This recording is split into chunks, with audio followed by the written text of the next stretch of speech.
Hello and welcome to The Hindu. I'm Shobana Chatterjee. With me is my colleague Shiv Sahai Singh.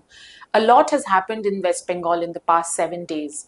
We have seen a new government come to power after 15 long years. This is the first time that BJP is forming a government in West Bengal. So the first question that I would like to ask you, Shiv, that we saw that BJP got over 200 seats in West Bengal. And this is the first time they have gotten such a massive majority in the state. In the last election also, they were stuck at double digits. They had only 77 seats. So how do you read this situation, and was there any anticipation on the ground that they would cross the 200 mark on their own without any alliance? So, you know, even the BJP was not sure that they will get such a huge mandate because they were saying that we will win 177 seats. So nobody had expected, the margins To be so high. to be so high. On an average, the margin of victory of BJP candidates is 28,000 votes. So it is quite high. And even in terms of percentage, we see that the BJP's vote share is about 45.8%, where the Trinamool vote share is about 40.88%. A 5% difference in the votes. So it wasn't expected. It was expected that the BJP will do better. Yeah. But there was so much of anti-incumbency that wasn't expected. And what we see the election results are a combination of multiple factors that, Hindu votes all got together or got polarized. And then we have also seen split of Muslim votes in certain areas in South Bengal. And there was anti-incumbency. Even if we, discount the fact that this election was preceded by the SIR, which saw so many deletions. The results in itself is something which, neither the BJP nor the Trinamool nor any of the political observers would have expected to go on, on those lines, and the BJP will form a government with 207 out of 294 seats. Yeah. So we saw that Suvendu Adhikari, who was before this election was the leader of opposition, he took charge as the first BJP CM in West Bengal. And he was once in TMC. And what has his journey been like and he does not come from the same background as the other BJP leaders who have come from the Sangh or the RSS. But he does not have the same lineage. So what has that journey been like? So Suvendu Adhikari is a career politician. Yeah. So he, in 1995, which is like 30 years ago almost, he was already a councillor from Kathi municipality. Then he became the chairman of Kathi municipality. 2006, he becomes MLA for the first time. Yeah. This is the Trinamool MLA. Yeah. Then 2009, he defeats Lakshman Seth. Then 2014, 9 and 14, both he was MP.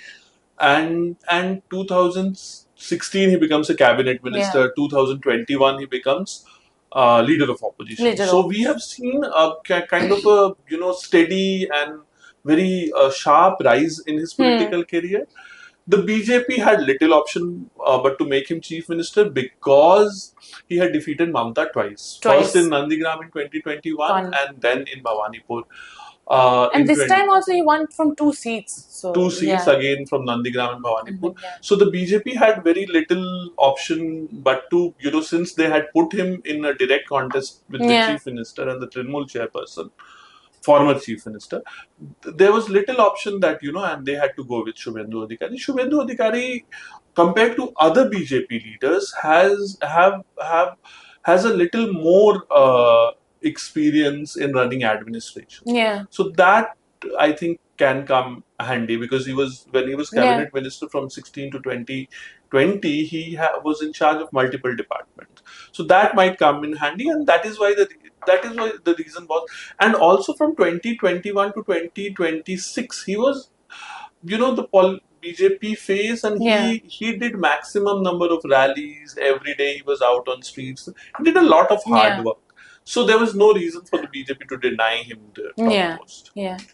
So with the new government coming to power, and this is the first time that BJP is coming to power, and they have celebrated a lot, but for the next 5 years, there are going to be multiple challenges and prospects both. Right. So, if we could discuss a little bit on the challenges that, since this is a new government after a 15-year regime of Trinamool Congress, what are the pertinent challenges that are that this government is looking at? Right. So, since the government has got such a massive mandate, the only way we can compare this mandate in recent past is with the 2011 mandate which the Trinamool got against 34 years of the left regime. So expectations of people will be very high. Now the first challenge will be to deliver all the promises which was made in the election. So giving 3,000 rupees to women, 3,000 to unemployed youth, seventh pay commission, reopening of all the cases of atrocities against women. But this I think will the decision will be taken in 1 or 2 months. But I think the major challenge will be, and what has been the criticism of the Trinamool regime, that there was kind of a stagnation.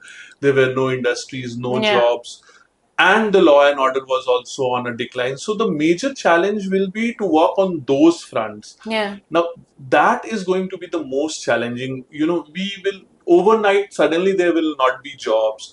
Suddenly there will not be employment opportunities. Suddenly industries will not come overnight. Exactly. And law and order also will take some time to to improve. In the election there was huge deployment of central forces. About 2.5 lakh forces were on the ground. But so on those two fronts the government will have to work. So, since we are talking about the new government, we saw that a few of the ministers of the new cabinet have been selected, 5 to be precise. So, they held a cabinet meeting, the first cabinet meeting yesterday after Chief Minister Suvendu Adhikari assumed office. So, what were the key decisions that they took? And they took quite a few decisions yesterday, and which was celebrated by many. So, what were the key decisions that they took on their first day? Right. So, at this moment, the government is, again, as you're pointing out, in a celebratory mood. And we have, with the Chief Minister, 5 other ministers, 5 ministers representing 5 different kinds of electorate, different regions: North Bengal, Matua, tribal, and South Bengal, and a woman. Tried to keep it diverse. Yes. And so the first decisions which this government took was basically implementing the central schemes. So this has been the critique of the Trinamool government, that it does not implement central schemes like Ayushman Bharat or various schemes like PM Vishwakarma scheme or PM Shri for schools. So these schemes were, we also saw that these schemes will be implemented, and orders Trinamool had their parallel schemes. Yes. So those have been stopped. Yes. And the other two important decisions were, one was this allocating land for construction of border fences. The second was starting census operation. So broadly, what the government is trying to, or what the new BJP government is trying to tell, is that it will work hand in hand with the center. And as the campaign of BJP was there, that we will have a double engine government, and that will bring prosperity to the people. So basically, central schemes will be implemented. One question is that we have seen this Manrega scheme stopped for the past 3 years almost. So people will be also eagerly waiting, how does the new VG Ramji scheme is implemented in the state. So basically, the new government is implementing all the central schemes, and working on in tandem with the center, and so that they can reap the benefits of what they call the quote unquote double engine government. Yes. So, and also they also pointed out that when they were asked if the current social benefit schemes will keep running, they said that they will not stop those for now. Right. And they are supposed to implement their own similar parallel schemes. So they had doubled the dole. I don't think they will continue with Lakshmi Bhandar and Annapurna together, because that will make 3,000 plus 1,500, 4,500. So till they implement the Annapurna scheme of giving rupees 3,000 to every woman, they will continue with Lakshmi Bhandar. And once they implement their own scheme, automatically the Lakshmi Bhandar will cease to exist. So this is going to take some, I think, couple of months from now. Will they include new beneficiaries or not? What will be the process of including new beneficiaries? That is, that is still, people do not know about. And we are seeing that they said that since the people who were excluded in the SIR process, they might be excluded from the beneficiary schemes who were already getting the benefits, maybe. So I do that not is. think there can be a cabinet, that can be only done through an order of the government or a cabinet note, but I do not think that it will be possible because, there are legal implications to that, and people will go to the courts, and ultimately it will be, that 27 lakh people, or 34 lakh people to be precise, who are still waiting for getting into the electoral rolls, and the tribunals are still Functioning, there. Yes, there. So depriving the people out of the government benefits, is a question, is something which will definitely be challenged in the court of law, because if you're depriving them from the benefits, then you are taking away their citizenship. And the Supreme Court, during various hearings, had said that, right to vote and citizenship are not linked, and all that. So that is a very gray area and a critical area, and the government decides to work on that, then, there will be, I think, a lot of litigations on that. So, since the cabinet already had its first meeting, at least the 5 leaders who have made it to the cabinet till now. So, who got what in the cabinet till now, and who all are expected to make it to ministerial positions? So we've seen like 5 people who are being sworn in along with the chief minister. Of course, the most is Dilip Ghosh, who's been given Panchayat and Rural Development Department. We have a decentralized panchayat system from the 1970s. The Lieutenant government was first to implement it, so it's a very important department. Then we have Agnimitra Pal getting women and child development. Also, a number of other important departments. We have Nishit Pramanik, MLA from Mathabhanga, getting North Bengal development. We have Khudiram Tudu from Bakura getting tribal affairs. And we have Ashok Kirtania from a prominent Mathwa leader, getting the food supplies and related departments. So that has broadly been there. But once all these MLAs are sworn in, I think there will be, the cabinet will not be 6; it will comprise of at least 25-30 people, and there are many senior people who are left out of the cabinet. So the BJP will have to accommodate them in some way. It's very interesting to see who becomes the speaker of the assembly, who is the chief whip. So all these things I think it will take another month or so, but things will be settled out there. So in that context, who all were there in the, like, we know that Trinamool also chose their leader of opposition, chief whip, and all these people. So if you could give us a little information. So Trinamool is, again, it has 80 seats and is the principal opposition party. So Trinamool has decided to appoint Shobhandev Chattopadhyay, who's a very veteran leader, Kolkata politician. He was the Minister for Agriculture in the last government. He is 82 years old. He will be the leader of opposition. The interesting thing about Shobhandev Chattopadhyay is that, he across political lines, people respect him. Then Firhad Hakim, Kolkata's mayor, will be party's chief whip, and then 2 other deputy leaders have been selected. So once the assembly starts functioning, we will see how Trinamool, takes the opposition space. After 15 years, they are in the opposition.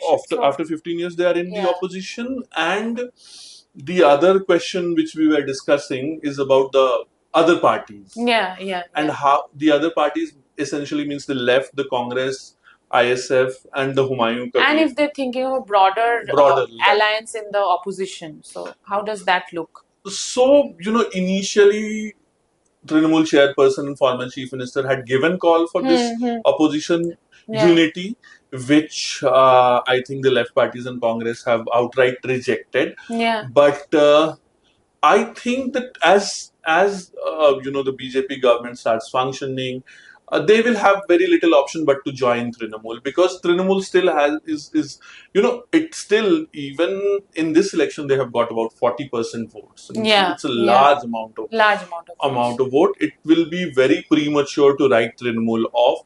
Trinamool and Mamata Banerjee continues to be a very important uh, political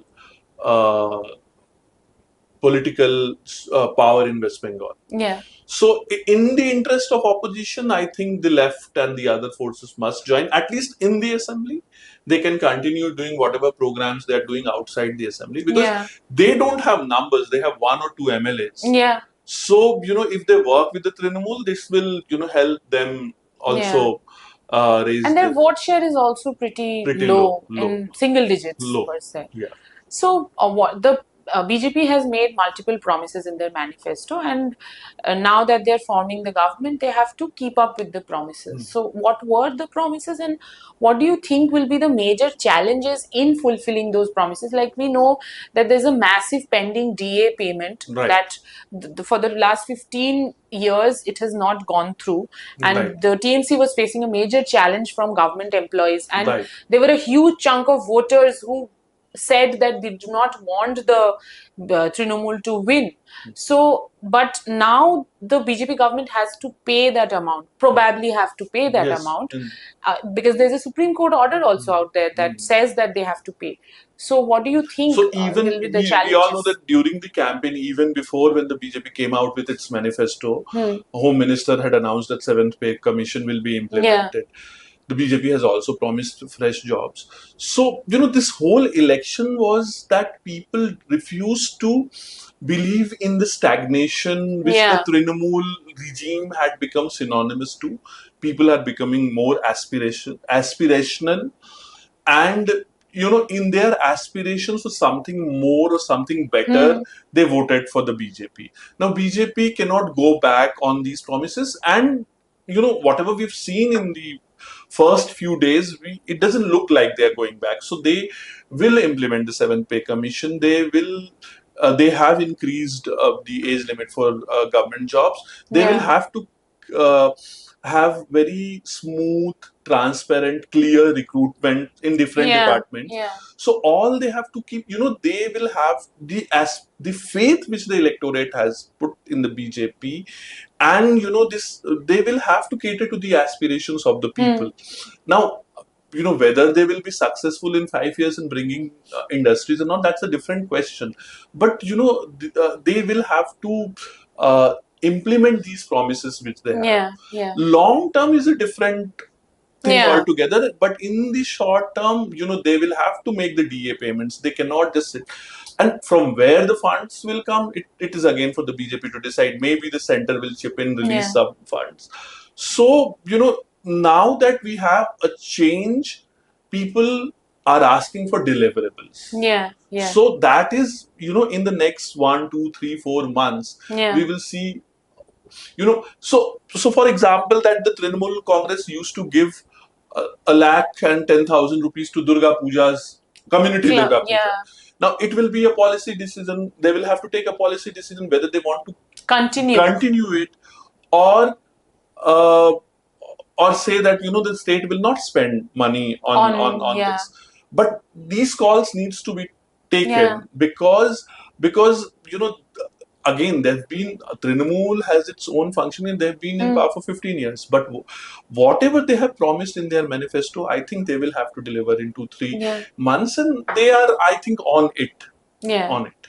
So, Trinamool has ruled in this state for the last 15 years. Their numbers have been reduced to double digits, say 80 odd seats they have gotten.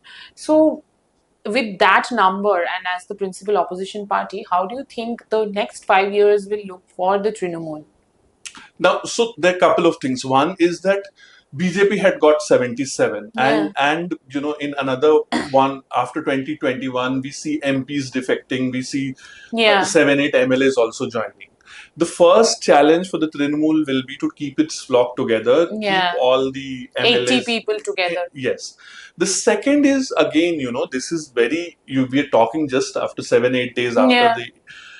they will again have to hit the streets. And Mamata Banerjee, before she came to power in 2011, Yeah. since the mid 80s till 2011, she had been a champion of this, opposition politics. Yeah. So there will be issues, there will be discontent among people, and they will have to channelize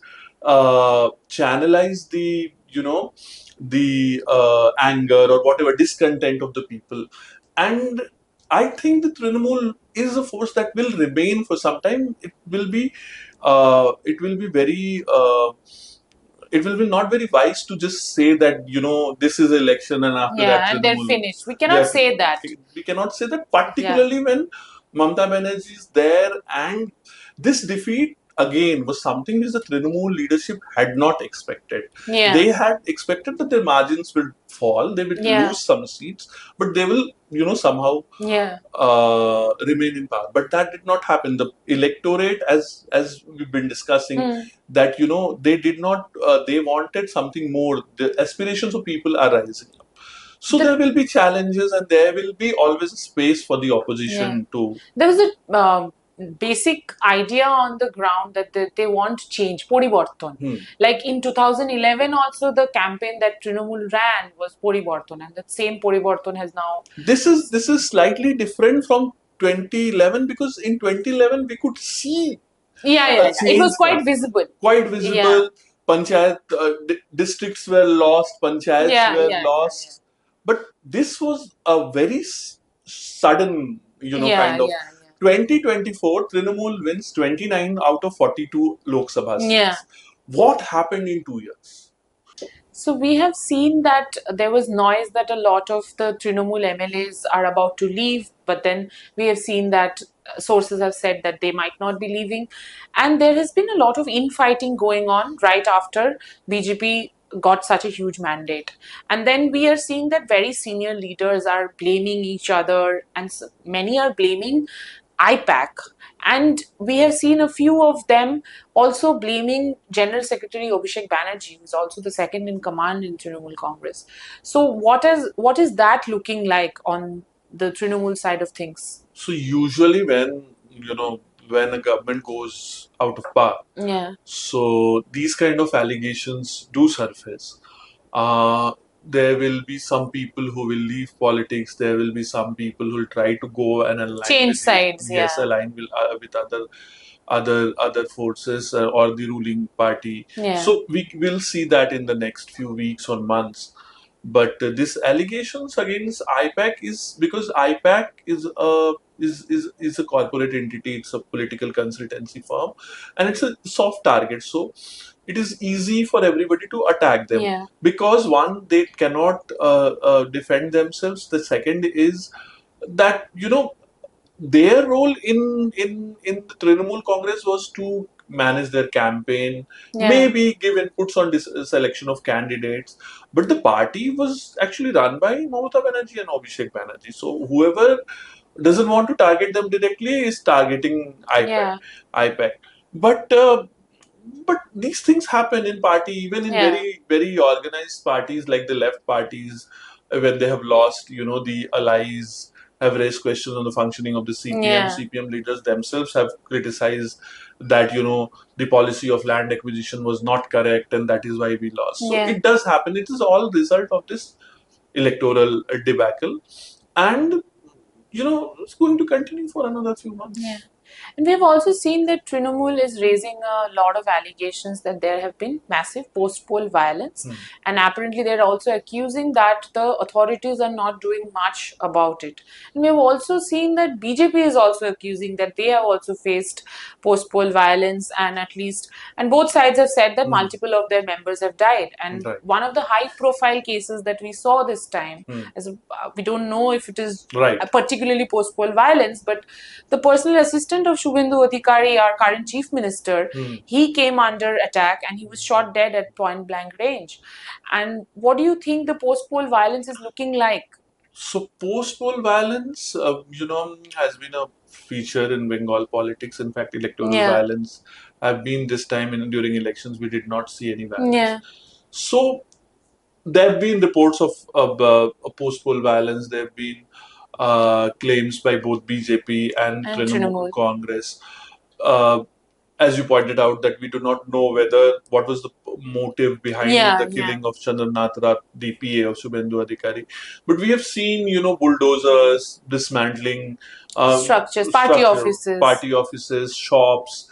We've seen, people dying. There have been deaths in districts in Kolkata as well. We've seen vandalism also, party offices being taken over. Exactly. So there have been incidents, and from the administration, from the government, there have been instruction that such things won't be allowed to happen, but it's still happening. The Trinamool Congress now claims that 6 of its party workers have been killed. The BJP claims that 3 of them have been killed. And so, there have been incidents, and this because we take elections to such a level, and the enmity increases to such an extent between the rival political groups, these kind of things happen. Most of it is political. Some also tend to be very personal, which is given the color of politics during in these attacks. So we'll have but compared to, again, compared to 2021, the elections, the post-poll violence is not much. It has been in pockets in some areas.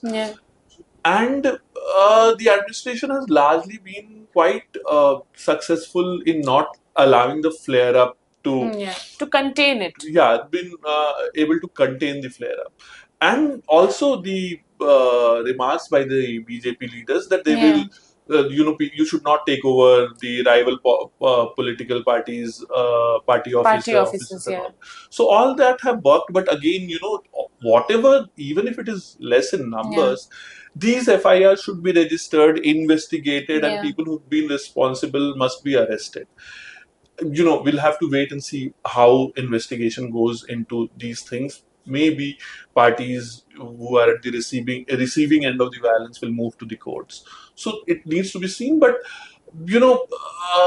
they unfortunately, though we had a very violence-free elections, there have been incidents of violence after the elections. With that, we come to the end of our discussion today. Thank you for being with us. For more such content, please stay tuned to The Hindu.